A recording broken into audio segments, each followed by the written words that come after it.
असलामुअलैकुम दोस्तों, की हाल चाल है जी। उम्मीद आ कि तुसीं सारे खैर खैरियत नाल होवोगे जी। असीं मुरब्बे आए सी, अज साडी पानी दी वारी आ ते कणक नूं 15 दिन हो गए पानी लाए नूं। ते नाले तुहानूं इहदी सूरत हाल दिखाउने ते नाले तुहानूं दसदे आ कि की इहनूं खादां इस्तेमाल कर चुके हैं और किन्ने पानी ला चुके हैं। ते ਜਿਹੜੇ दोस्त साडे चैनल ते नवें आ, साडी हुण रिक्वेस्ट आ साडे चैनल नूं सबसक्राइब करो।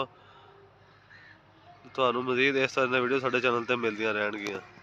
ਤੇ ਚੱਲਦੇ ਹਾਂ ਅੱਜ ਦੀ ਵੀਡੀਓ ਦੀ ਤਰਫ। ਇਹ ਦੇਖ ਲਓ ਜੀ, ਇਹ ਕਣਕ ਨੂੰ ਅੱਜ ਤੀਸਰਾ ਪਾਣੀ ਦੋਸਤੋ ਲਾ ਰਹੇ ਆ। ਜਿਵੇਂ ਕਿ ਤੁਹਾਨੂੰ ਪਹਿਲੇ ਵੀ ਦੱਸਿਆ ਸੀ ਕਿ ਪਹਿਲਾ ਪਾਣੀ ਇਹਨੂੰ ਥੱਲੇ DAP ਪਾ ਕੇ ਤੇ ਕਣਕ ਬੀਜ ਦਿੱਤੀ ਸੀ ਗੱਪ-ਛੱਟ ਨਾਲ। ਤੇ ਫਿਰ ਦੂਸਰਾ ਪਾਣੀ ਲਾਇਆ ਤੇ ਫਿਰ ਨਾਈਟ੍ਰੋਫਾਸ ਦਾ ਇੱਕ ਥੈਲਾ ਪਾ ਦਿੱਤਾ।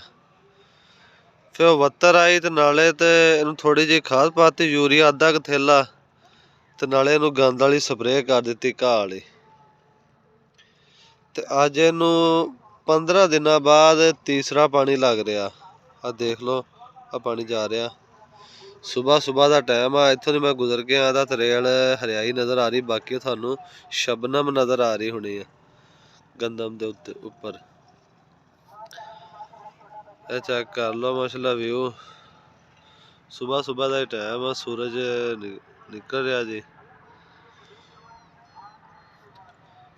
ਇਹਨੂੰ ਹੁਣ ਤੱਕ ਜੀ 3 ਥੈਲੇ ਮਤਲਬ ਖਾਦ ਦੇ, ਇੱਕ DAP ਦਾ ਥੈਲਾ, ਇੱਕ ਨਾਈਟ੍ਰੋਫਾਸ ਦਾ ਥੈਲਾ ਤੇ ਇੱਕ ਥੈਲਾ ਹੀ ਇਹਨੂੰ ਥੋੜਾ ਅੱਧਾ ਕਰਕੇ ਯੂਰੀਆ ਦਾ ਪੈ ਗਿਆ। ਕਣਕ ਦੀ ਸੂਰਤ ਹਾਲ ਮਾਸ਼ਾਅੱਲਾ ਤੁਹਾਡੇ ਸਾਹਮਣੇ ਆ।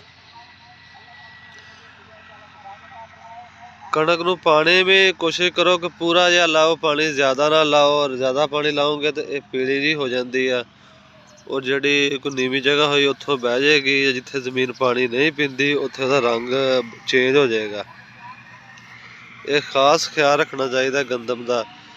ਇਹ ਵੇਖ ਲਓ ਹੁਣ ਮਾਸ਼ਾਅੱਲਾ ਇੱਕ ਜਿਹੜੇ ਦਾਣੇ ਨੇ ਗੰਦਮ ਦੇ ਨੇ 6 7 ਸ਼ਗੂਫੇ ਬਣਾਏ ਆ। ਤੇ ਮਾਸ਼ਾਅੱਲਾ ਬਹੁਤ ਹੀ ਪਿਆਰੀ ਜਾ ਰਹੀ ਹੈ ਜੀ। ਆ ਦੇਖ ਲਓ, ਚੈੱਕ ਕਰ ਲਓ। ਇਹ ਇੱਕ ਦਾਣਾ ਜੀ, ਹੁਣ ਇਹਦੇ ਸ਼ਗੂਫੇ ਤੁਸੀਂ ਚੈੱਕ ਕਰ ਲਓ ਕਿੰਨੇ ਆ। बढ़ोतरी माशाअल्लाह जबरदस्त जा रही है, क्योंकि हुण तरੇਲ भी काफ़ी पैन लग पई है। ਉਹਦਾ भी बहुत फायदा ਹੁੰਦਾ गंदम ਨੂੰ, सर्दी ठीक पैन लग पई है। ਤੇ ਬਾਕੀ ਅੱਲਾਹ ਤਾਲਾ ਕਿਸਾਨਾਂ ਨੂੰ ਉਹਨਾਂ ਦੀ ਮਿਹਨਤ ਦਾ ਫਲ ਦੇਵੇ ਜੀ। ਇਸ ਟਾਈਮ ਸੂਰਤ ਹਾਲ ਇੱਕ ਬਹੁਤ ਖ਼ਰਾਬ ਆ ਕਿਸਾਨਾਂ ਲਈ। ਪਰੇਸ਼ਾਨੀ ਇਹ ਕਿ ਜਿਹੜੀ ਉੱਪਰ ਪਾਉਣ ਵਾਲੀ ਖਾਦ ਆ, ਯੂਰੀਆ ਹੋ ਗਈ, ਗਵਾਰਾ ਹੋ ਗਈ, ਉਹਦਾ ਰੇਟ ਇਹਨਾਂ ਨੇ ਕਰ ਦਿੱਤਾ ਡਬਲ। ਡੀਲਰਾਂ ਨੇ, ਸਾਡੀ ਗੌਰਮੈਂਟ ਦਾ ਉਧਰ ਕੋਈ ਧਿਆਨ ਨਹੀਂ ਹੈਗਾ।